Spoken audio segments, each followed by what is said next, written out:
কোরআনের আদেশ নিষেধ আমাদের মেনে চলতে হবে। আমি কোরআন শিখলাম, পড়লাম, বুঝলাম, কিন্তু আদেশ গুলো মানি না, নিষেধ গুলো ত্যাগ করতে পারি না।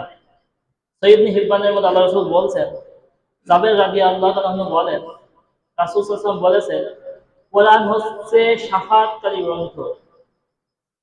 কোরআন যার জন্য শাফায়াত করবে, সুপারিশ করবে, তার সুপারিশ শোনা হবে।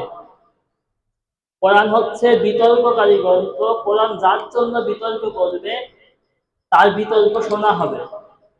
এবার আল্লাহ রাসূল বলছেন, যে ব্যক্তি কোরআনকে নিজের সামনে রাখবে এবং ওই অনুযায়ী আমল করে চলবে, কোরআন তাকে ধরে জান্নাতে নিয়ে যাবে।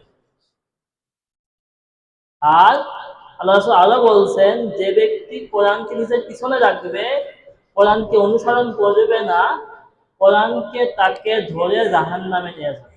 কোরআন তাকে ধরে কি করবে? জাহান্নামে নিয়ে যাবে।